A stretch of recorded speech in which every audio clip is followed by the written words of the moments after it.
voilà, nous revoici donc en salle plénière. Merci à tous ceux qui sont encore avec nous d'avoir suivi donc tous ces ateliers, ces 4 ateliers. On va maintenant parler de perspective et c'est Arnaud Eto que nous retrouvons pour animer cette séance.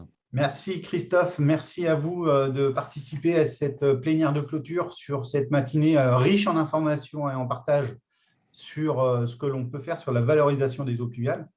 Alors, j'ai le plaisir d'être en compagnie de Hervé Gaborio, directeur du pôle Dream Eau et Milieu, ainsi que Cédric Fontaine, donc avec une double casquette, celle de président de la section gestion des eaux pluviales, mais aussi dirigeant de la société Fontaine Engineering. Et ensemble, on va essayer d'aborder les perspectives au niveau de la valorisation des eaux pluviales, à la fois au travers du prisme d'un acteur régional qui est Dream et de ce que vous faites, mais aussi au travers du prisme des industriels qui sont représentés par l'ATEP.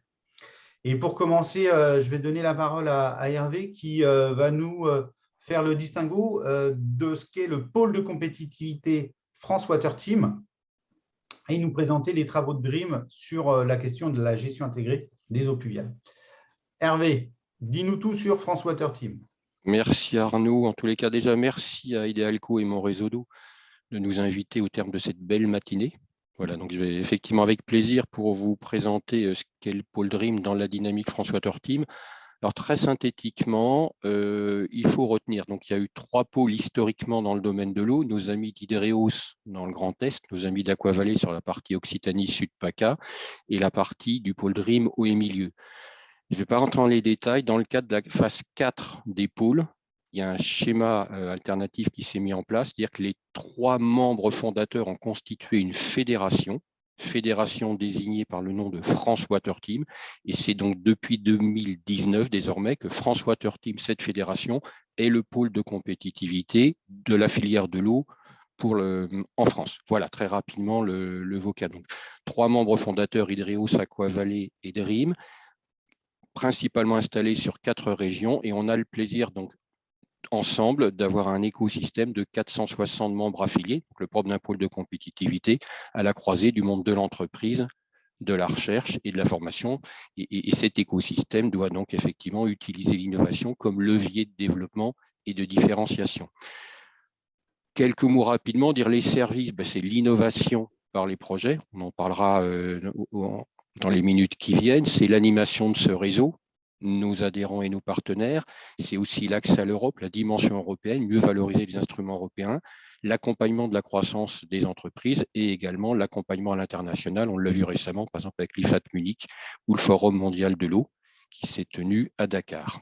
Merci Arnaud. Alors, l'intérêt de la fédération, c'est que je dirais nos historiques, nos identités, nos différences, quelque part, font aussi, cette diversité fait la richesse de la fédération. Alors, s'agissant spécifiquement de Dreams, on a un historique autour vraiment de l'eau en tant que ressource. Voilà, on a un peu cet historique autour du grand cycle de l'eau. Alors, on se définit souvent en disant que nous sommes sur la gestion durable et partagée de la ressource en eau. Alors, avec les enjeux de qualité de ressources en eau qui sont quand même très prégnant maintenant depuis plusieurs dizaines d'années, mais également très présent aussi les enjeux de quantité qu'on n'imaginait pas avoir affrontés avec autant d'acuité il y a quelques années et qu'on voit tous qui sont désormais très très présents. Donc qualité et quantité. Alors évidemment, l'eau autour de ce bien commun que représente l'eau, la mobilisation de différents moyens, la transition numérique, la transition écologique, l'économie circulaire, les solutions fondées sur la nature. Et ce qui est intéressant, donc cette gestion durable et partagée de la ressource en eau se décline sur différents secteurs d'activité. Le secteur agricole qui est très présent sur notre territoire, l'industrie et en particulier l'industrie agroalimentaire. C'est aussi le lien évidemment avec l'eau, mais les milieux naturels et la biodiversité. Et puis vous voyez, on a également présent la ville. Alors avec cette ville, ce n'est pas tout à fait un hasard, on voit des systèmes végétalisés, donc vraiment redonner, et ça je vais le développer, toute sa place à l'eau dans la ville. Alors, ce qui me paraissait aussi important, c'est de vous mettre en exergue notre vision des enjeux de l'eau, puisque cette gestion durable et partagée des ressources en eau s'inscrit dans un contexte de plus en plus marqué de changement climatique et de changement global. On va le vivre à nouveau, la énième fois en cette fin de semaine. Donc, c'est à la fois les enjeux de quantité, il va falloir qu'on apprenne à être sobre, à utiliser des ressources alternatives. C'est aussi les enjeux de qualité, je les ai évoqués, sur la protection de la ressource et des milieux associés. Et puis, au-delà des enjeux de quantité et de qualité, ils sont tellement prégnants qu'il va falloir aussi apprendre à partager les ressources dans une version de gestion dans une vision de gestion multi-usage. Et il y a tous les enjeux évidemment de gouvernance qui sont liés au partage d'une ressource qui devient précieuse. Et puis il y a la dimension économie circulaire et en particulier du recyclage. Voilà quelque part notre vision des grands enjeux dans ce contexte de changement global. Alors, ça me paraissait important, même si ça a déjà été un petit peu évoqué ce matin, mais je le fais peut-être plus avec mes mots, focalisés sur la ressource, quelques éléments qui éclairent un peu tous les enjeux autour de cette gestion durable et intégrée dans la ville des eaux pluviales. C'est rappeler que déjà, on a 10% de la France métropolitaine qui est artificialisée. On a actuellement, c'est un chiffre intéressant, c'est 55% des eaux pluviales ruissellent en milieu urbain contre un peu moins de 10% lorsque l'on est dans les milieux naturels. Vincent Nalin rappelait aussi ce matin le chiffre de 10% des eaux usées domestiques qui sont rejetées sans traitement du fait de l'arrivée d'eau pluviale dans les réseaux d'assainissement.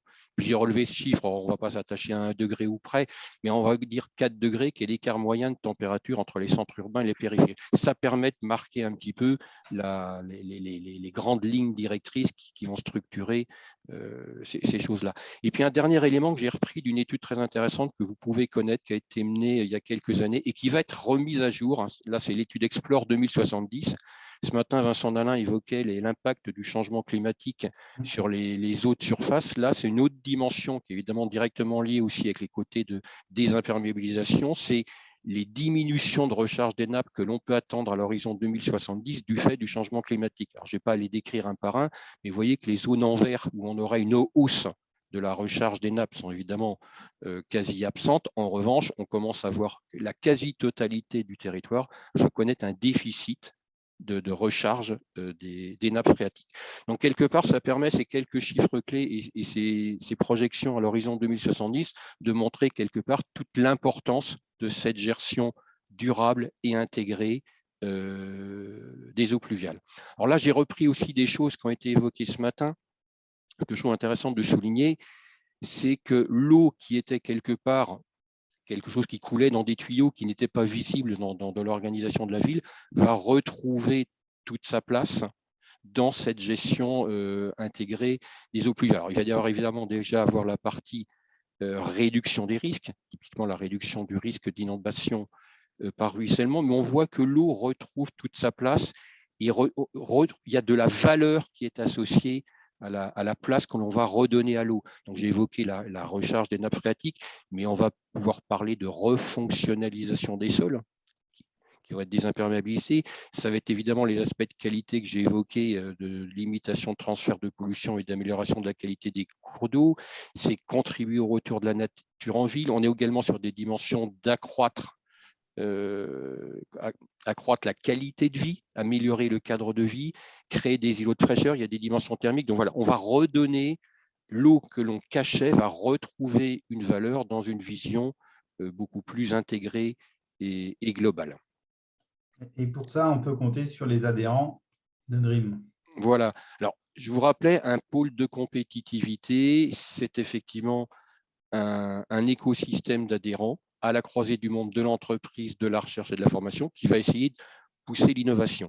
Donc là, c'est toujours avec beaucoup de fierté que je présente la fresque de nos adhérents. Donc, on a tout un ensemble d'adhérents qui développent des solutions tout à fait innovantes pour pouvoir améliorer la gestion des eaux pluviales. Alors, ce que j'ai envie d'insister aussi, c'est de dire qu'il y a de l'innovation qui peut être d'ordre technique, technologique. Donc, on voit des choses, par exemple, en matière de végétalisation, en matière de revêtement perméable, en matière de système de dérivation d'eau de toiture pour développer du végétal. Mais l'innovation, elle n'est pas que technologique, elle peut être aussi en termes de services. On voit un certain nombre d'adhérents qui développent des services en matière d'aménagement.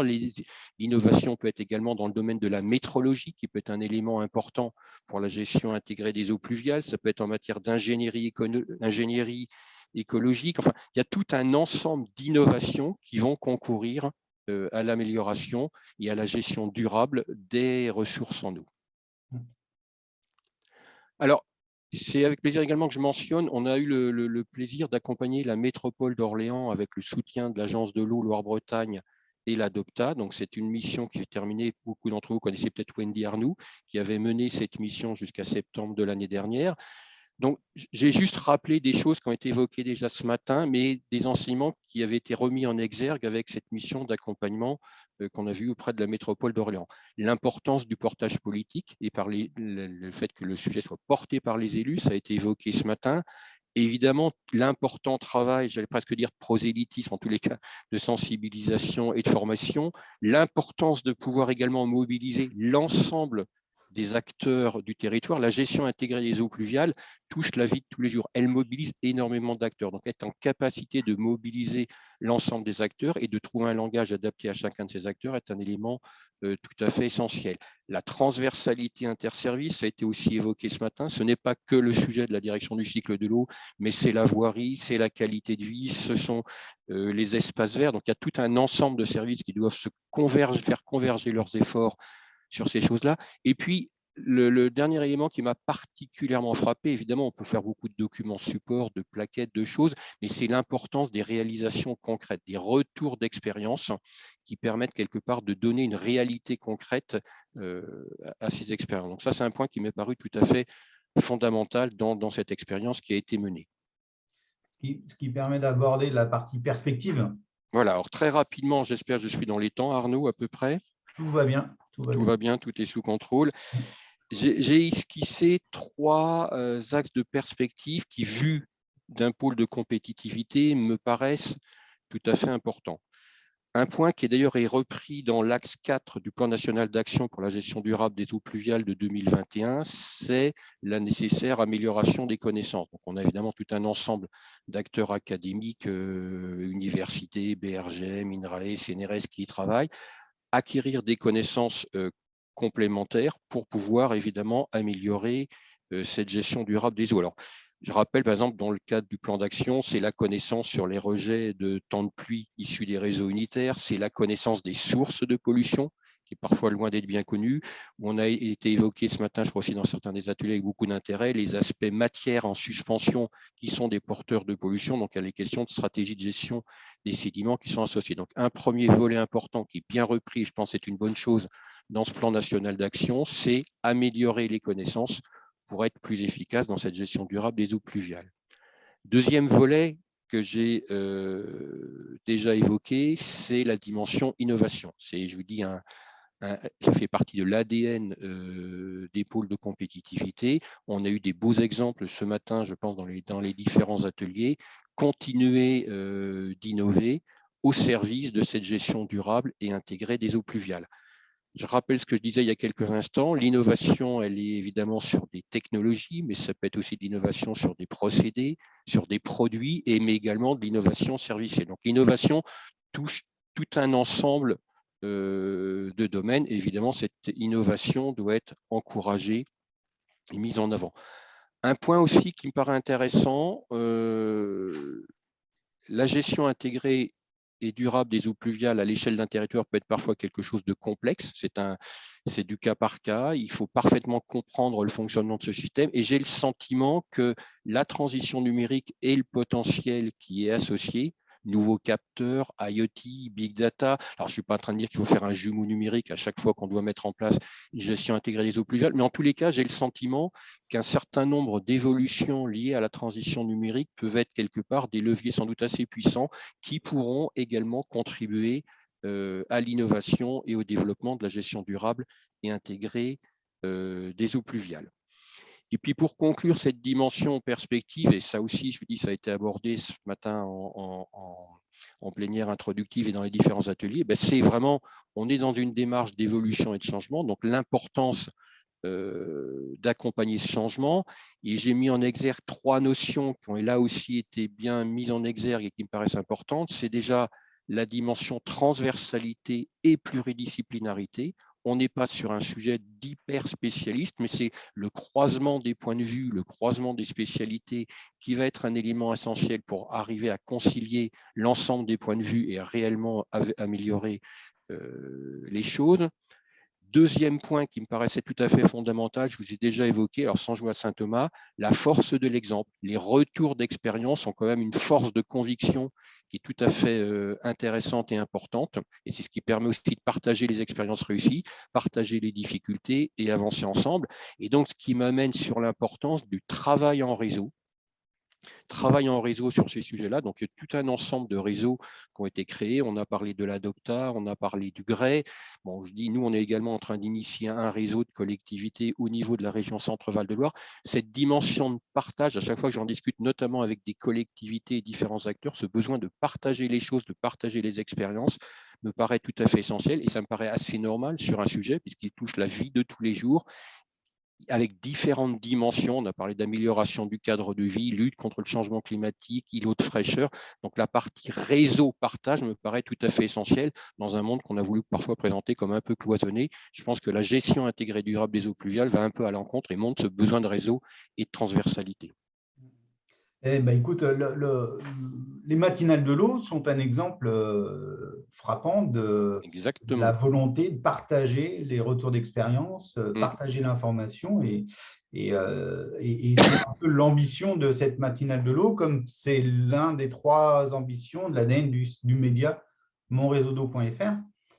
Et ce qui nous amène à une transition vers les perspectives vues par les industriels, notamment vues par l'ATEP.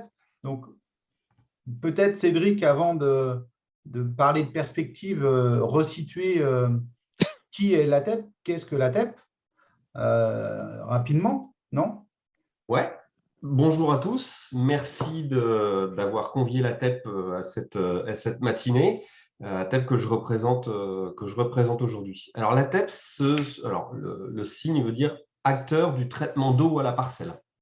Donc, en fait, l'ATEP est issue de 2 réseaux, 2 syndicats à l'origine. Le premier, c'était l'IFA, l'Institut français de l'assainissement autonome, et une partie, en tout cas, des membres de l'IFEP, Institut français de l'eau de pluie, qui ont décidé de se regrouper pour avoir une vision plus large de leur métier.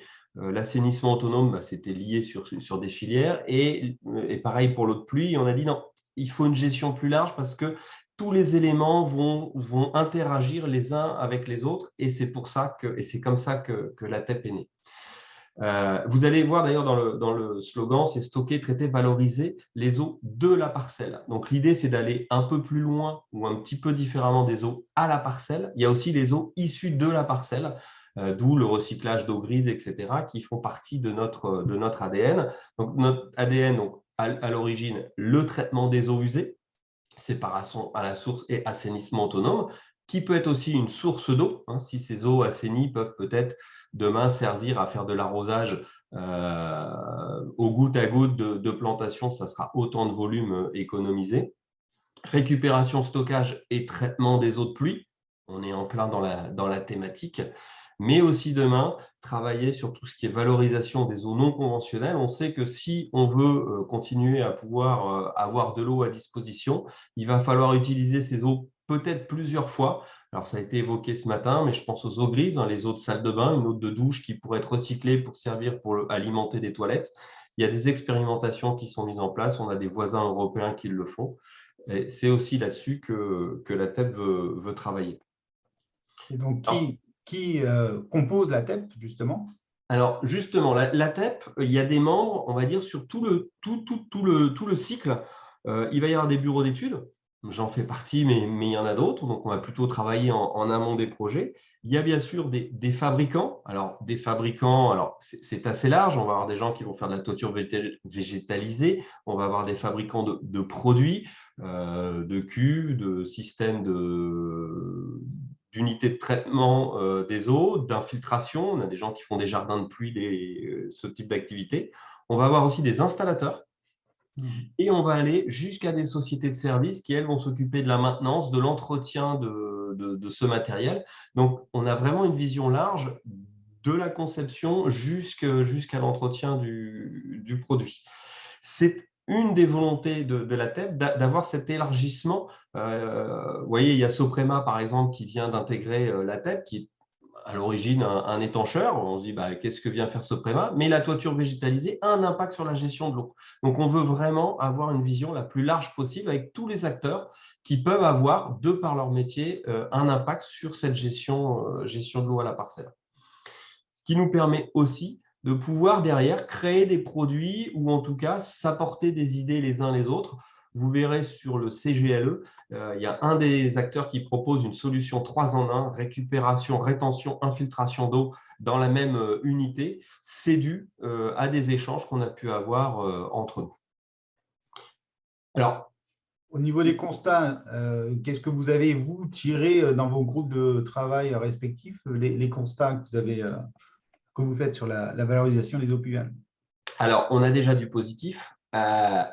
Il y a une vraie prise en compte collective, mais aussi individuelle. S'il y a 4-5 ans, quand on allait voir des architectes, ils nous disaient « ça nous casse les pieds », aujourd'hui, ils disent « on sait qu'on a besoin et qu'il faut y aller et c'est pour le bien commun ». Donc, il y a une vraie prise de conscience et il y a énormément de développement, il y a beaucoup d'innovation. Alors, ça a été évoqué par Hervé juste avant, je ne vais pas revenir dessus, mais il y a quasiment tous les mois, il y a un nouveau produit qui sort, une nouvelle solution qui nous permet d'être de plus en plus efficace.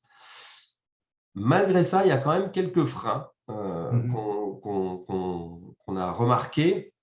Notamment, il y a des freins sur une incohérence qu'on peut avoir entre objectif, solution, ouvrage. Et c'est beaucoup une problématique soit de sémantique, soit de connaissance. On va nous parler, par exemple, on va nous imposer de l'infiltration. Est-ce que c'est un ouvrage? Est-ce que c'est une solution? Et souvent, en fait, la collectivité dit « moi, je veux moins d'eau dans mon réseau ». Donc, c'est de l'abattement que vous voulez, ce n'est pas forcément de l'infiltration. Il y a d'autres solutions qui peuvent permettre de répondre. Donc, je pense que là-dessus, il y a une vraie volonté de travailler sur de l'information, voire de la formation. Et d'ailleurs, l'ATEP fait partie des acteurs qui ont relancé un label qui s'appelle le label Calipluie, qui était un label dédié plutôt pour les installateurs sur la récupération d'eau de pluie il y a quelques années et qui s'est élargi sur toute cette gestion de l'eau à la parcelle. Donc, l'idée, c'est de former, d'informer et de faire monter en compétences l'ensemble des acteurs. Ces constats, on les partage parce qu'on a illustré en plénière d'ouverture justement les freins au développement de la valorisation des eaux pluviales. Et l'aspect manque d'information, manque de retour d'expérience était prégnant dans les réponses que l'on a eues. C'est lié aussi à un deuxième, je veux que tu reviennes juste avant, sur un deuxième constat, qui est que souvent les solutions peuvent être considérées comme concurrentes l'une de l'autre. Par exemple, on nous dit moi je veux faire de l'infiltration. Ah oui, mais est-ce que l'infiltration est la meilleure solution pour éviter d'envoyer de l'eau de pluie dans des réseaux quand je suis à la défense? Peut-être que la récupération d'eau de pluie peut permettre d'éviter, parce que toute l'eau qui va tomber sur la toiture va être consommée, j'ai tellement de salariés dans mes bureaux, et en fait, on se rend compte que ces solutions peuvent souvent être plutôt associées, et quand elles sont associées, elles donnent toute leur valeur plutôt que mises en concurrence, et c'est ça aussi qu'on voudrait mettre en avant. Et puis après, effectivement, une fois qu'on a fait ces constats, l'idée, ça va être d'œuvrer sur des solutions complètes et de bien prendre en compte, donc ça c'est juste dans le document suivant, les avantages et inconvénients de chacune des solutions. Il y a des solutions qui peuvent avoir des impacts négatifs, il faut le prendre en compte et en tenir compte dans nos analyses, mais il y a des impacts positifs secondaires. Ce que je disais tout à l'heure, on met de la récupération d'eau de pluie. Toute cette eau de pluie, c'est autant d'eau qui n'est pas renvoyée dans les réseaux. Est-ce que c'est un impact faible, modéré ou très important en fonction du type de bâtiment? Il faut le prendre en compte. L'individualisation aussi des solutions. Arrêtons de vouloir mettre tout le temps un gros bassin d'orage ou un énorme bassin d'infiltration. Peut-être que gérer à la parcelle, alors sur le schéma qu'on voit là, on va mettre une infiltration par-ci, une récupération d'eau de pluie par-là, etc. Mais toutes ces petites solutions vont être très efficaces, l'une pour gérer l'eau de la terrasse, l'autre pour gérer l'eau de la toiture, etc. Et souvent, ces plein de petites solutions seront plus efficaces et moins coûteuses qu'un seul et même ouvrage. Élargir le champ des possibles avec les eaux non conventionnelles. Donc là, on travaille dessus, il y a des expérimentations, etc. ce n'est pas forcément le sujet du jour, mais je souhaitais l'évoquer. Et dernier point, on voudrait aussi élargir un petit peu la vision sur du multi-usage, du multifonction, du multi-usager. Aujourd'hui, je construis un entrepôt d'une grosse marque américaine qui vend des produits par Internet. Il ne va pas consommer de l'eau. Par contre, il va en récupérer énormément. Est-ce que cette eau ne peut pas être mise à disposition, utilisée par quelqu'un d'autre? Mais c'est aussi à l'échelle de la commune. Je récupère l'eau sur mon école. Je ne peux pas l'utiliser sur les toilettes de l'école. Par contre, vu que l'école est en centre-ville, je la mets à disposition du service nettoyage de la ville pour remplir les balayeuses. Ça, c'est encore très peu fait. Et c'est ça aussi des éléments sur lesquels on voudrait travailler, c'est avoir cette vision un petit peu plus large et un petit peu plus globale pour que la gestion d'eau soit vraiment une solution partagée par tous et tous ensemble. Merci Cédric pour cette mise en perspective des travaux de la TEP et de leur vision. Merci également à Hervé pour avoir mis en exergue les travaux de Dream et son positionnement au sein de France Water Team, du pôle de compétitivité. Cette matinée a été, je pense, riche en informations.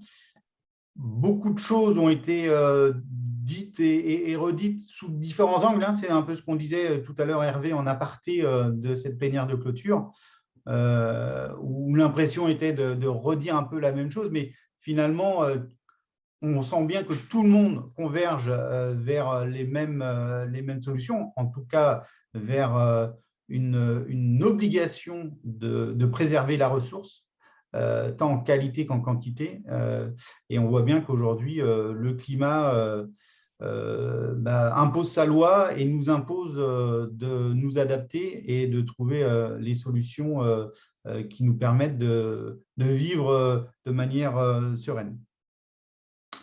Christophe, je vais te rendre l'antenne, comme on dit dans les médias, sans oublier de vous remercier toutes les personnes qui sont derrière vos écrans de votre participation active avec vos engagements, vos questions, vos interactions.